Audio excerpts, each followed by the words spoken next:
सैयदों की लड़कियां सिखों के साथ गई, सैयदों के लड़के मुर्तद हो गए, पीरों के लड़के बिगड़ गए, वालिदैन खुद मुतमईन बैठे हैं, सोन बात है कि खराब गए सुशासन खबर को वोट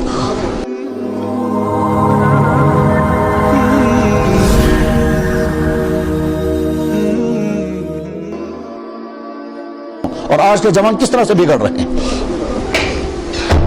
इसका दर्द हुजूर को खुद भी था।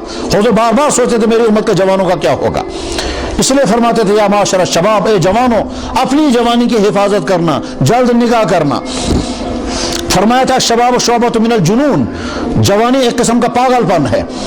इस वक्त हम मुसलमानों के सामने जो चंद मुश्किल तरीन मसाइल हैं, और मुश्किल मसाइल में से जो पूरी मिल्लत के लिए मुश्किल मसाइल हैं, उनमें से एक मसला यही है कि आज की नई नस्ल जो है वो अथीस्ट बन रही है, वो बदकारियों में डूब रही है, वो आवारगी का शिकार हो रही है, वो सुन्नतों से नफरत करती है, वो यहूद व नसारा की नक्काली करती है, वो उरियानियत का शिकार है, वो लिबास पहनती है जिस लिबास पर लानतें उतरती हैं, और वो मुसलमान नौजवान सुनने को भी तैयार नहीं है। पहले फिल्मों के जरिए से उसको लाया जाएगा, फिर उस नौजवान जो है वो फैशन के तौर पर वो चीज अपनाता है। ये धागे जो बांधते हैं उन्हें फिल्मों के जरिए से धागे बांधे, हालांकि धागा जो है ये कुफ्र की अलामत है। ये कानों में बालियां जो लगाते हैं वो तो औरतों का लिबास है, और जब मर्द बालियां लगाता है तो अल्लाह के नबी ने फरमाया उस पर लानत उतरती है।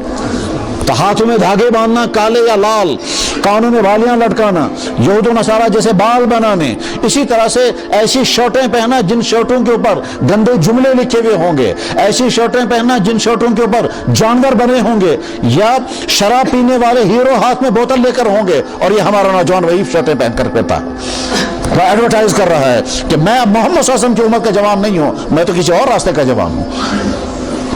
मोहम्मद सल्लल्लाहु अलैहि वसल्लम की जवानी नमूना है जवानों के लिए। ए मेरे नौजवान भाइयों, तुम्हारी जवानी बड़ी नाजुक दौर से गुजर रही है, और चारों तरफ से ये चले कलान में है, चले कलान में चारों तरफ से सर्दी होती है, बस ठीक इसी तरह से आज का माहौल बुराइयों का चले कलान है। इस बुराइयों के चले कलान में अगर आप अपनी हिफाजत करोगे तो बच सकोगे, वरना अल्लाह अकबर, अल्लाह हिफाजत फरमाए। सैयदों की लड़कियां सिखों के साथ गई, सैयदों के लड़के मुर्तद हो गए, पीरों के लड़के बिगड़ गए, वालिदैन खुद मुतमईन बैठे हैं, सोन बात है कि खराब गए सुशासन खबर को इसलिए अपनी जवानी को, तुम्हारी जवानी के लिए नमूना फिल्मों में काम करने वाले फिल्म स्टार नहीं है, क्रिकेटर नहीं है, वो काफिर नहीं है, वो लोग जो जिनकी जिंदगी शराबों में और बदकारियों में गुजरती हैं, उनको आप बनाते हैं अपने लिए कि साहब मैं फला हीरो के स्टाइल को चलूंगा, लिबास उच्च तरह पहनूंगा, बाल फला की तरह बनाऊंगा। नहीं मेरे भाइयों, आपके लिए नमूना मोहम्मद सल्लल्लाहु अलैहि वसल्लम की जवानी है, जिस जवानी में कहीं कोई दाग नहीं है। उस वक्त तो हुजूर नबी भी नहीं थे, अल्लाह ने तो कोई पाबंदी भी नहीं लगाते, समाज भी बिगड़ा हुआ समाज था। उस बिगड़े हुए समाज में अल्लाह हुजूर बेइंतहा ताकतवर, बेइंतहा खूबसूरत, किसी भी रास्ते में अगर जाते कोई रुकावट डालने वाला नहीं था। नबूवत तो 40 साल के बाद आई है, वही तो उसके बाद उतरनी शुरू हुई है। उस वक्त अल्लाह के नबी ने अपने जवानी को गलत रास्ते पे नहीं। इसलिए मेरे नौजवान भाइयों, जिनका निकाह अभी न हो पा रहा हो, अपनी जवानी को अपने हाथ में कंट्रोल में रखें। बस ये समझें कि मेरे पास ये अमानत है, और इस अमानत को मैं दाग लगने नहीं दूंगा। फरमाया था जनाब रसूल अकरम सल्लल्लाहु अलैहि वसल्लम ने कि कयामत के दिन हर इंसान को 5 बातों का जवाब देना पड़ेगा, और जब तक 5 बातों का जवाब नहीं देगा तब तक अपनी जगह से हट नहीं सकते। उन 5 बातों में से एक बात ये होगी, तफसील बताओ जवानी कैसे गुजारी थी, तुमने अपनी जवानी कहां फना की थी, इसकी डिटेल बताओ।